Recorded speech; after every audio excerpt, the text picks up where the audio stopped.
AI tools నేర్చుకుని passive income సంపాదించాలనుకుంటున్నారా? పూర్తి వివరాలకు సంప్రదించండి. హలో సుబ్బారావు గారు. హలో నాగరాజ్ గారు. ప్రీవియస్ వీడియోస్ మనం డిస్కస్ చేసుకున్న దాంట్లో ఆ, పిల్లల్ని హాస్టల్కి పంపించాలి అని అంటే ఎలాంటి జాగ్రత్తలు పేరెంట్స్ తీసుకోవాలి అని అంటే ఆ, చాలామంది వాళ్ళకున్న ప్రాబ్లమ్స్ని వాళ్ళు ఎక్స్ప్లెయిన్ చేయడం జరిగిందండి. కరెక్ట్. అండ్ మంచిగా అప్రోచ్ అవుదాం అనుకున్నటువంటి వాళ్ళు కూడా ఉన్నారు. సో మీ పిల్లల విషయంలో మీరు కనుక డెఫినెట్గా ఒక మంచి గైడ్ తోటి కోచ్ తోటి ముందుకెళ్ళాలి అనుకుంటే తెలుగు రాష్ట్రాల్లో సుబ్బారావు గారు ఈజ్ ద టీచర్. ఐఐటి జేఈకి సంబంధించిన వాటిల్లోనూ మీకు చెప్తూ ఉంటారు, గైడ్ చేస్తారు మీ పిల్లలకి కావాలి అనుకుంటే. అండ్ ఏదైనా బిహేవియరల్ ఇష్యూస్ ఏదైనా వస్తుంది అని అంటే ఎలా పిల్లల్ని దారిలోకి తెచ్చుకోవాలి అనేటువంటి దానికి ఆయన గైడెన్స్ ఇస్తూ ఉంటారనమాట. అయితే చాలామంది నన్ను అడిగినటువంటి ఒక ప్రశ్న, అది నేను ఈరోజు మన సుబ్బారావు గారి మాటలోనే అడిగి తెలుసుకుంటాను ఆన్సర్ని. సార్, కింద నేను చూశానండి, హాస్టల్ జాయిన్ చేయించినటువంటి పిల్లలది మీరు నేను చేసిన వీడియో. అంటే ఏ జాగ్రత్తలు తీసుకోవాలని అంటే కొంతమంది దాని కింద కమెంట్ బాక్స్లో, సార్ మా పిల్లలు మాట వినటం లేదు, టీనేజ్ వచ్చిన తర్వాత మరీ పరిస్థితి చేంజ్ అయిపోయింది, ఏ కారణాలు వాళ్ళని ఆ విధంగా డ్రైవ్ చేస్తున్నాయి అనేది మాకు అర్థం కావట్లేదు, ఎలాంటి కారణాలకి లోబడి పిల్లవాడు బిహేవియర్ అలా అవుతుంది అనేది తెలుసుకోవాలని ఉంది అని చెప్పేసి అడిగారు. గ్రేట్ అండి.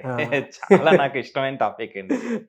చెప్పండి. పిల్లలు వినట్లేదు, ఎలా దారిలో తెచ్చుకోవాలనేది నాకు ఇష్టమైన టాపిక్స్లో ఇది ఒక అతి ముఖ్యమైనది.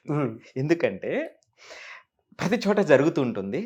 నేను ఒక 3.5 years క్రితం దీని మీద ఒక రీసెర్చ్ చేశానండి. ఒక 45 మంది పిల్లల్ని, ఎవ్వరూ మాట వినని పిల్లల్ని, టీచర్స్ అందరూ దండం పెట్టాము వీళ్ళతో అవ్వదు అనేటువంటి పిల్లల్ని ఛాలెంజింగ్గా తీసుకున్నానండి. సో తీసుకుని వాళ్ళు మార్పులు ఎలా వస్తాయి, మన నుంచి మార్పు ఏమి ఉండాలి, ఎలా మార్పులు వస్తుంది అనేటువంటి దాని మీద రీసెర్చ్ చేశానండి. సో అందుకని నాకు చాలా ఇష్టం. ఆ రిజల్ట్ కూడా అంతే గొప్పగా వచ్చినాయి అన్నమాట అండి. సో దీని రిజల్ట్ అంటే ఆ రిజల్ట్ రావటానికి 4 పాయింట్స్ ఉన్నాయండి, అది లాస్ట్లో చెప్తాను. Sure sir. ఎలా సార్ అంటే వీళ్ళు మాట ఎందుకు వినరు సార్? అంటే మీరు అబ్జర్వ్ చేసింది ఏంటి వాళ్ళల్లో? సో యూజువల్గానండి మాట వినకపోవటానికి, ఆ మాట వినకపోవటం ఓన్లీ అమ్మ మాట వినట్లేదా, లేదా నాన్న మాట వినట్లేదా, లేదా ఇద్దరు మాట వినట్లేదా, లేదా స్కూల్ కాంటెక్స్లో చూసినప్పుడు ఒక టీచర్ మాట వినట్లేదా, లేదా అందరి టీచర్స్ మాట వినట్లేదా అనేటువంటిది చూడాలండి. సో ఎందుకు అంటే మీకు అర్థమై ఉంటుంది ఎందుకన్నాను. ఒకళ్ళ మాట మాత్రమే వినట్లేదు అంటే ప్రాబ్లము 2 పక్కల ఉంది, ఒక పక్కనే కాదు. ఇది ప్రధానమైన కారణం అండి. ఇక రెండో విషయానికి వచ్చేటప్పటికి నేను వీళ్ళని 3 రకాలుగా డివైడ్ చేస్తానండి. కొంతమంది పిల్లలు మనం చెప్పిన మాట అసలు వినబడదు, అంటే వాళ్ళు పట్టించుకోరు, వాళ్ళ యాక్టివిటీలో వాళ్ళు ఉంటారు, అంటే మన మాట వాళ్ళ చెవుల దాకా కూడా వెళ్ళదు. అక్కడ వాళ్ళు పూర్తిగా ఎంగేజ్ అయి ఉండొచ్చు, లేదా మన మాటను పట్టించుకోకపోయి ఉండొచ్చు. ఇది ఫస్ట్ కేటగిరీ అండి. సెకండ్ కేటగిరీ పిల్లలు చూస్తే మన మాట విని దానికి రెస్పాండ్ అవ్వరు, ఇది రెండో కేటగిరీ. ఇక మూడోది అసలు ప్రతిదానికి ఆన్సర్ బ్యాక్ చేస్తారు, ఎదురు సమాధానం చెప్తారండి. వీళ్ళు 3 కేటగిరీలు మనకు అర్థమవుతుంది. ఈ 3 కేటగిరీలు లాస్ట్ కేటగిరీని చాలా ఇంపార్టెంట్గా మనం చాలా ప్రధానంగా డీల్ చేయాల్సినటువంటి కేసు. ఈ 2 కేసులు కూడా కొన్ని చిన్న చిన్న మార్పుల వల్ల మనం చేసేయచ్చండి. సో ఇది 3 కేటగిరీలు. వీటిని మీరు ఎలాబొరేట్గా క్వశ్చన్ అడిగారు కాబట్టి దీన్ని 3 భాగాలు చేద్దామండి. 2 years నుంచి 5 years వరకు ఉన్నటువంటి గ్రూప్ ఒక పిల్లలు, 6 years నుంచి 11 years వరకు ఉన్నటువంటి పిల్లల్ని సెకండ్ గ్రూప్ చూద్దామండి. 12 to 19 ఒక రకంగా చూద్దాం. 2 to 5 మనం చూసినప్పుడు మనం చిన్నపిల్లలు చాలా మన ముందు చాలా స్వచ్ఛంగా కనబడుతూ ఉంటారు, చాలా క్యూట్గా, నాకు అంత అస్వచ్ఛంగా కనిపిస్తూ ఉంటారు, చిన్నపిల్లలాగా. చిన్నపిల్లలాగా. సో ఇక్కడ అల్లరి చేస్తారండి. సో ఈ చిన్నపిల్లలు ఏమవుతుందంటే అండి, చూస్తే వాళ్ళ యాక్టివిటీలు మునిగిపోతూ ఉంటారు. అవును. సో మన మాట వినరు, అంటే వాళ్ళ కాన్సన్ట్రేషన్ ఎక్కువ ఉంది అక్కడ, దాన్ని చెడ్డగా అనుకోకూడదు, అంతే కదండి. ఆ పిల్లవాడు వాడు చేసే పని మీద అంత శ్రద్ధతో ఉన్నాడు, పక్క వాటిని కూడా ఏం పట్టించుకోకుండా, అది నెగిటివ్ గా చూడకూడదు కదా మనం. సో క్రియేటివిటీ డెవలప్ అవుతూ అయ్యే వయసు చూడడానికి. రెండో పాయింట్ ఏమిటంటే ఆ వయసులో పిల్లలకి అటెన్షన్ స్పాన్ చాలా తక్కువ ఉంటుంది, చాలా తక్కువ ఉంటుంది. అంతేకాకుండా వాళ్ళు వెంటనే మర్చిపోతారు. ఇప్పుడు మీరు ఇన్స్ట్రక్షన్ చెప్పారు, మరలా నెక్స్ట్ డే మర్చిపోతారు. మీకు అప్పుడు ఎమోషనల్ బ్యాలెన్స్ ఉండాలి పెద్దవాళ్ళకి. ఎందుకంటే అరే నేను చెప్పాను ఎందుకు వినట్లేదు, 3వ సంవత్సరం 4వ సంవత్సరం పిల్లవాడు అనే ధోరణి రాకూడదు. ఆ రీఇన్ఫోర్స్మెంట్ ఉంటే వెంటనే మార్పు వస్తుందండి. ఇక మూడవది మీ కాంటెక్స్ట్లో చెప్తారు, ఉదాహరణకి పిల్లవాడు పరుగులెత్తుకుంటూ వెళ్తా ఉంటాడు, మంచం మీద నుంచి అటు ఇటు గొంతులేస్తూ ఉంటారు ఈ పిల్లలు 2 to 5లో.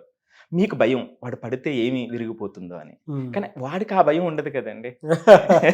సో మీ కాంటెక్స్ట్ వేరే, మీ కాంటెక్స్ట్లో మీరున్నారు, ఆ కాంటెక్స్ట్లో వాడికి అర్థం కాదు కదండి పిల్లోడికి. అవునవును. సో ఇది ఇక్కడ వచ్చేటువంటి ఇబ్బంది 2 to 5లో. సో ఇక్కడ ఏం పెద్ద ప్రాబ్లం కాదు, మనం ఇన్స్ట్రక్షన్ మారిస్తే ఎలాంటి ఇన్స్ట్రక్షన్ మార్చాలో చూద్దామండి. ఇక్కడ సెట్ అయిపోతారు. ఒకవేళ ఇక్కడ వదిలేస్తే 6 to 11కి వస్తారు వాళ్ళు. 6 to 11కి వచ్చినప్పటికి ఏమవుతుందంటే అండి, ఇక్కడ అతి ముఖ్యమైనటువంటి కారణం, వాళ్ళకి ఒక పర్టికులర్ దాన్ని ఎంపిక చేసుకుంటారు, ఒక పర్టికులర్ దాంట్లోనే ఇంట్రెస్ట్ ఉంటుంది. ఇది మొట్టమొదటి కారణం అండి. రెండో కారణం ఏమిటంటే, వీళ్ళు కొంచెం పుష్ చేయాలి, వాళ్ళ బౌండరీస్ను పుష్ చేయాలి. ఎందుకంటే నెక్స్ట్ లెవెల్కి వెళ్ళాలి. వెళ్ళేటప్పుడు కంఫర్ట్గా ఉండదు కదండి, ఏ జర్నీ అయినా సరే నెక్స్ట్ లెవెల్కి వెళ్ళాలంటే. ఎప్పుడైతే వెళ్ళలేరో నెక్స్ట్ లెవెల్కి, అప్పుడు కొంచెం వెనక్కి వస్తూ ఉంటారు. ఎప్పుడైతే వెనక్కి వస్తారో మీరు చెప్పిన మాట వాడికి ఇంట్రెస్ట్ లేకుండా పోతుంది. అంతే కదండి, మనకి ఇష్టం లేనప్పుడు నాగరాజు గారు చెప్పారు అలా వెళ్ళిపోతాను నేను, ఇటుపక్క నుంచి రావాల్సింది అటుపక్కకి వెళ్ళిపోతాను. సో ఇదండి. సో ఈ 2 కారణాలని మనం కొంచెం జాగ్రత్తగా హ్యాండిల్ చేయాలండి 6 to 11లో. సో అంతకుమించి పెద్ద కారణం ఉండదు ఇక్కడ. ఇంకొకటి ఎక్స్ట్రీమ్ పేరెంటింగ్లో ఒక్కటి ఏముంటుందంటే అండి, అక్కడ చాలా రిజిడ్గా నియంత్రణ ఉంటుందండి, చాలా రిజిడ్గా నియంత్రణ ఉంటుంది. కొంతమంది అసలు దాన్ని చాలా చోదన చేసేస్తారు, అంటే కింద లెవెల్ వరకు అసలు నువ్వు ఇలా ఎందుకు చేసావు, అలా ఎందుకు చేసావు అని పర్టికులర్ పాయింట్ చేసేస్తారు. అలాంటి వాళ్ళు కూడా రాబోయే టర్మ్లో అంటే 12 to 19కి వచ్చేటప్పటికి వాళ్ళ యొక్క లెవెల్ వేరే అయిపోతుంది. ఎందుకంటే అది మనం దాటొచ్చాం కాబట్టి. రైట్. సో ఇక్కడ 6 to 12కి వచ్చేటప్పటికి ఇది, 11కి వచ్చేటప్పటికి ఇదండి. ఇక 12 to 19 వచ్చేటప్పుడు ఒక ఇంపార్టెంట్ పీరియడ్ అండి. ఇది అసలు టీనేజర్స్, మనం మాట్లాడుతున్నది కూడా ఎక్కువ దాని గురించే. ఇది అసలు బ్లాస్ట్ అయిపోయినటువంటి పీరియడ్. ఇక్కడ మనం సైకలాజికల్గా చూస్తేనండి, వాళ్ళ రేషనల్ బ్రెయిన్ కన్నా ఎమోషనల్స్ అనేటువంటివి డామినేట్ చేస్తాయండి. ఆ రేషనల్ థింకింగ్ తక్కువ ఉంటుంది because of certain reasons. So మరి దీన్ని ఎలా హ్యాండిల్ చేయాలి? సో 12 to 19 అనేటువంటిది ఎట్లా హ్యాండిల్ చేయాలి అనేది చాలా ఇంట్రెస్టింగ్ విషయం అండి. 12 to 19లో మొట్టమొదటిది ఏమంటారు చూడండి, వాళ్ళు ఇండిపెండెన్స్ని కోరుకుంటారు. అవును. ఎందుకు ఇండిపెండెన్స్ని కోరుకుంటారండి? వాళ్ళు సొంతంగా చేయాలనే క్యూరియాసిటీ ఎక్కువ ఉంటుందండి. రెండోది హార్మోన్స్ కూడా అప్పుడే డెవలప్ అవుతూ ఉంటాయి. హార్మోన్స్ చేంజెస్ ఒక ఇంట్రెస్టింగ్ అండి, టిపికల్ సార్. అంటే వాళ్ళు ఇండిపెండెంట్ కోరుకోవడానికి కూడా ప్రధాన కారణం అదే, గడ్డాలు మీసాలు అవి స్టార్ట్ అవుతూ ఉంటాయి. ఇండిపెండెన్స్ కోరుకుంటారు, ప్రైవసీ కోరుకుంటారు. నిజం. సో ఈ ప్రైవసీ అనేటువంటిది రకరకాల ప్రైవసీ ఉంటుంది. సో పీర్ గ్రూప్ వల్ల ఇన్ఫ్లుయెన్స్ అయ్యి ప్రైవసీ అనేటువంటిది ఒకటి. అది కొంచెం మనం జాగ్రత్తగా అండర్స్టాండ్ చేసుకోవాలండి, అర్థం చేసుకోవాలి, ప్రతిదాన్ని తప్పు పట్టకూడదు. అవును సార్, అంటే కొన్ని చెప్పుకోలేనివి కూడా కొన్ని ఉంటాయి. అప్పుడే అతనికి కమ్యూనికేషన్ అనేది తెలియదు, అలా చెప్పాలి. సో ప్రైవసీ కోరుకుంటాడు, ఆ ప్రైవసీ దొరక్క ఇరిటేట్ అయిపోయి మాట వినరు. కరెక్ట్, ట్రూ సార్ అసలు. ఎస్. ఇక రెండో పాయింట్ అండి, అప్పటి వరకు హీరోగా ఉన్న ఫాదరు మదరు వాళ్ళ ఫ్యామిలీ వాడికి అవి మనకన్నా పెద్ద పెద్ద ఫ్యామిలీస్ ఉన్నారు, అంటే మనం ఆ లెవెల్ కాదు అనేటువంటి కొంతమందిలో అది డెవలప్ అవుతుందండి. సో అంటే ఆ హీరో జీరో అయ్యేటువంటి పరిస్థితి వస్తుంది కొన్ని విషయాల్లో. ఎప్పుడైతే జీరో అయ్యాడో ఆటోమేటిక్గా ఆ మాటకి వాల్యూ తగ్గిపోతూ ఉంటుంది. ఇవి ఈ వయసులో చాలా వచ్చేటువంటి, మీరు చెప్పినట్టుగా వయసుతో వచ్చేటువంటివి, సహచర విద్యార్థుల ద్వారా వచ్చేటువంటివి, ఈ జనరల్ కాన్సెప్ట్స్, ఈ 12 to 19 పిల్లలు వచ్చేటువంటి మార్పులు ఇవ్వండి. సో మరి వీళ్ళని ఎట్లా డీల్ చేయాలి అంటే చాలా సింపుల్ అండి. 2 to 5కి వచ్చేటప్పటికి మీరు మధురంగా మాట్లాడితే, మన ఫోన్ మనం పట్టుకుని కాదు, వీటితో పాటు అండి మీరు ఇందాక చెప్పినట్టుగా ఈ వయసు వచ్చేటప్పటికి స్ట్రాంగ్ ఎమోషన్స్ వస్తాయి. మన భారతీయ సంప్రదాయంలో గోప్యత ఎక్కువ ఈ వయసులో, ల్యాక్ ఆఫ్ కమ్యూనికేషన్ పెరిగిపోతుంది. అంటే ఆ strong emotions, lack of communication పెరిగిపోయింది. ఇది ఒక ప్రధానమైన ఎనదర్ కారణం అండి. తరువాత వీడు 19 ఇయర్స్కి వచ్చేటప్పటికి నా భవిష్యత్తు, నా ఇండిపెండెన్స్ అనేటువంటి ఆలోచన ప్రతి ఒక్కరికి మొదలవుతుందండి. ఎప్పుడైతే మొదలవుతుందో ఆ ఛాలెంజింగ్ పీరియడ్ టెస్టింగ్ పీరియడ్ అయిపోతుంది. సో ఆ బౌండరీస్ వాడు సాధించలేనప్పుడు కొంత ఫ్రస్ట్రేషన్ వస్తుంది, అప్పుడు కూడా మాట వినలేని తనం పెరుగుతుంది. అంటే ఇక్కడ ఒక మోరల్ సపోర్ట్ ఉంటే వేరే ఉంటుంది, సపోర్ట్ లేకపోతే మీరు అంటూ ఉంటారు ఫ్రెండ్లీ పేరెంటింగ్ లేనప్పుడు ఏమవుతుందంటే అది బరస్ట్ అవుతుంది. అంటే ఆ అసహనాన్ని వీడు పేరెంట్స్ మీద జీవించేటువంటి పరిస్థితి వస్తుంది. ఇది నెక్స్ట్ ఇంపార్టెంట్ కారణం అండి. అక్కడి నుంచే ఫియర్ ఆఫ్ అంటే ఆ భయం, ఫెయిల్ అవుతానేమో అంటే భయం. నేను అనుకున్నది ఇంత గోల్ అప్పటి వరకు ఉంటుంది, ఇది సాధించి వాస్తవంలోకి వచ్చేటువంటి గోల్ ఈ టైం ఇది. సో అది అక్కడ ఫెయిల్ అయిపోతున్నానేమో అనేటువంటి అసహనంతో కొంత కోప్పడతారు, మాట వినరు. ఇదే అండి. సో దానికి తోడు ఇక చివరిగా టెంపర్మెంట్. ఈ 12 నుంచి 19 వరకు ఉన్నటువంటి పిల్లల్లో ఉన్నటువంటి టెంపర్మెంట్ అండి. సో ఈ ప్రత్యేకమైనటువంటి కారణాలు పిల్లలకి ఆ మాట వినని తనానికి దోహదం చేస్తాయి. ఇది కారణాలండి కంప్లీట్గా. ఓకే, మరి ఎలా సార్ అంటే దీని నుంచి బయటపడటం ఎట్లా? అంటే ఇన్ని కారణాలు ఒక పిల్లాడు ఆ ప్రాబ్లమ్ని ఫేస్ చేస్తున్నారని మీలాంటి ఎక్స్పర్ట్స్ చెప్తుంటే తెలుస్తుంది. ఓహో, ఈ కారణాలు మనం గుర్తించాలి అన్నమాటనే. గుర్తిస్తాము. దీన్ని ఎలా బయటపడాలి? మీరు అందుకే నేను ఇది స్టార్ట్ చేసినప్పుడే ఓవరాల్గా తీసుకోకుండా ఏజ్ వైజ్ తీసుకొచ్చాను. అవును, 2 to 5, 6 to 11, 12 to 19. ఎప్పుడైతే 2 to 5, 6 to 11లో మీరు ఆ ఎన్వైరన్మెంట్ని ఇంట్లో సెట్ చేయగలిగారో 80% ఆఫ్ ద ప్రాబ్లమ్స్ ఉండవండి. ఇక్కడ ఉండవు. ఇంకా ఎక్కడ ప్రాబ్లం వస్తుందంటే మీరు ఇందాక చెప్పినట్టుగా ఆ వయసుతో వచ్చినటువంటి ప్రాబ్లమ్ ల్యాక్ ఆఫ్ కమ్యూనికేషన్ పెరిగినప్పుడు, లేదా ఆ ఫియర్ ఆఫ్ ఫెయిల్యూర్ అంటున్నాం కదండి, టెస్టింగ్ బౌండరీస్ దగ్గర వాడి జీవితాన్ని మళ్ళీ చూడబోతున్నాడు, అది సక్సెస్ అవ్వనేమో అనేటువంటి భయం మాత్రం అది ఒక్కటే మిగులుతుంది.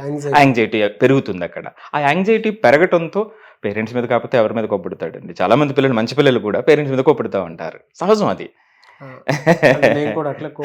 మీరు కూడా ఎంత స్థాయికి వచ్చారా? లేదు సార్, అంటే మీరు చెప్పిన దాంట్లో నేను చూసుకునే ప్రాసెస్ లో కొన్ని ఉన్నాయి. అందులో టీనేజ్ లో ఉన్నప్పుడు మనం ప్రైవసీ కోరుకుంటాము. ట్రూ.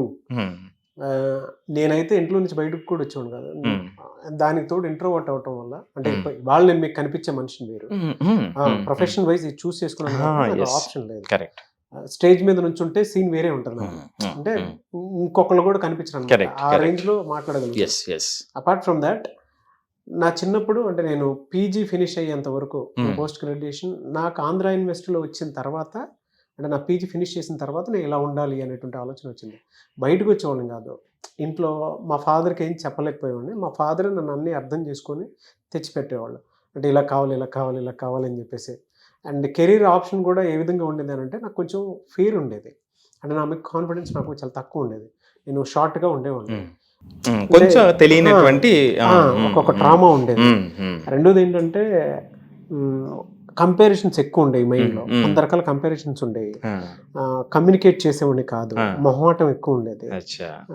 తినకుండా కూడా వచ్చేసే సందర్భాలు చాలా ఉన్నాయి. మధ్యాహ్నం లంచ్ అందరితో పాటు కూర్చుని కలవలేక ఇబ్బంది పడి, ఇప్పుడంటే వద్దన్నా పోయి అందరినీ కలుపుకుని వెళ్ళిపోతాం, కానీ జనరల్గా చెప్తున్నాను. సో అన్ని ట్రామా నేను ఫేస్ చేసిన తర్వాత నాకు అర్థమైంది అనమాట. అంటే మీరు చెప్పేటప్పుడు ఆ క్యారెక్టరిస్టిక్స్ అన్నీ నాలోనే ఉన్నాయి. మా ఫాదర్ని నేను ఒక ఏజ్ వచ్చిన తర్వాత ఎలానంటే, నేను ఏం చెప్పినా ఆయన అర్థం చేసుకోరు.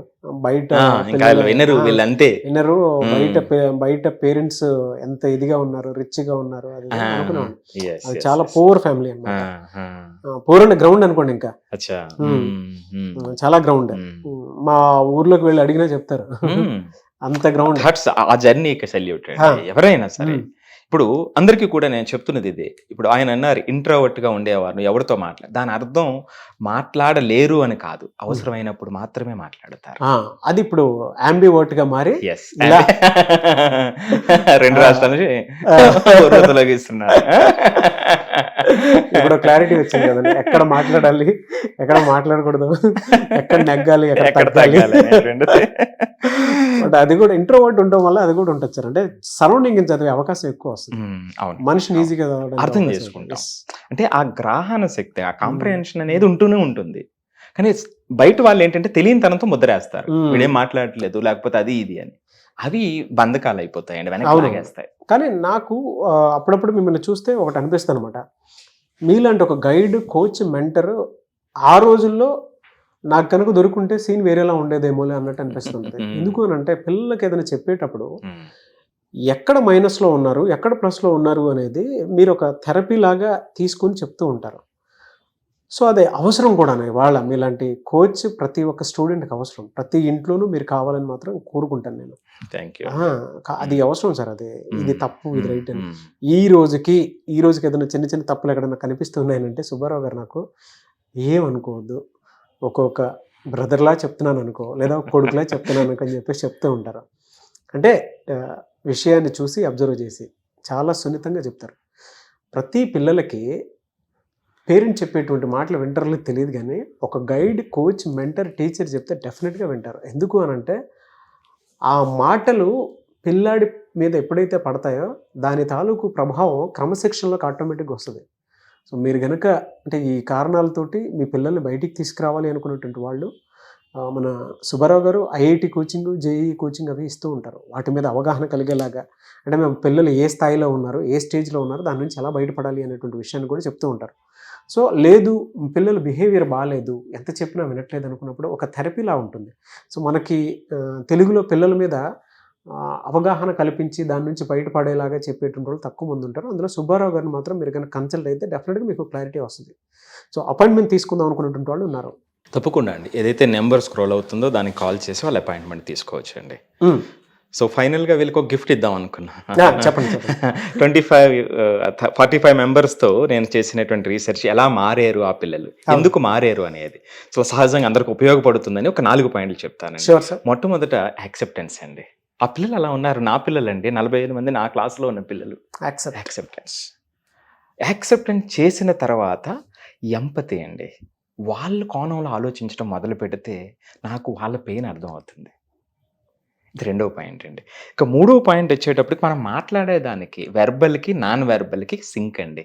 నేను మాట్లాడేది, నేను ప్రవర్తించేది, నేను మీకోసం కష్టపడుతున్నానని కాదు, నిజంగా కష్టపడుతున్నానని వాళ్ళకి అర్థమైతే అది అల్టిమేట్ అండి. ఇక 4వది వచ్చేటప్పటికి నేను ఇచ్చే ఇన్ఫర్మేషన్ వ్యాలిడ్గా ఉండాలి, ప్రాక్టికల్గా ఉండాలండి. అంటే నన్ను నమ్మి వాడు దాన్ని ఫాలో అయ్యాడు అంటే రేపొద్దు రిజల్ట్ రావాలండి వాడు. అంతే 4 పాయింట్స్. సో ఇవి ఇస్తే ఆటోమేటిక్గా అలాంటి పిల్లవాళ్ళైనా నేను ఛాలెంజ్ చేస్తున్నా, తీసుకురండి మన దగ్గరికి 10 డేస్ ఎనఫ్ అండి.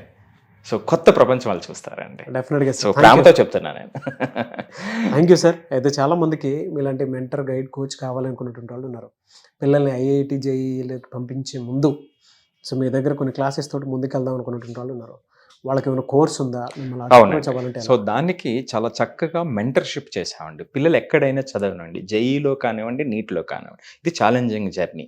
వాళ్ళకి కావలసిన అవసరాలు మనకు తెలుసు కాబట్టి ఎక్కడ మోరల్ సపోర్ట్ ఇవ్వాలి, ఎక్కడ హెల్పింగ్ హ్యాండ్ ఇవ్వాలి అనేటువంటిది మంచి ప్రోగ్రామ్స్ మనం డిజైన్ చేసాం. దాన్ని మనం వాళ్ళకి తెలియజేస్తున్నాం కూడా. సో ఆ ప్రోగ్రామ్కి వాళ్ళకి ఎన్రోల్ అయితే వాళ్ళకి కంప్లీట్గా క్లారిటీ వస్తుంది, వాళ్ళ జర్నీ బ్యూటిఫై అయిపోతుందండి. సో ఆ నెంబర్కి కాల్ చేసి వాళ్ళ అపాయింట్మెంట్ తీసుకుని వివరాలు వాళ్ళు తెలుసుకోవచ్చు అండి. డెఫినెట్గా సార్. సో సుబ్బారావు గారి అపాయింట్మెంట్ మీకు కావాలి అనుకుంటే స్క్రీన్ మీద మీకు కాంటాక్ట్ నెంబర్ కనిపిస్తుంది, దాన్ని మీరు కాల్ ఆర్ మెసేజ్ వాట్సాప్ చేసి వెంటనే ఎన్రోల్ చేసుకోండి. ఈ వీడియో లైక్ చేయండి, షేర్ మాత్రం తప్పకుండా చేయండి. ఇలాంటి మరిన్ని వీడియోస్ కోసం మా ఛానల్ ఫాలో అవ్వండి. Thank you so much Subbarao గారు. థ్యాంక్ యూ అండి. సుమన్ టీవీలో మీ పర్సనల్ అండ్ బిజినెస్ ప్రమోషన్స్ కోసం కింది నెంబర్కి కాంటాక్ట్ చేయండి.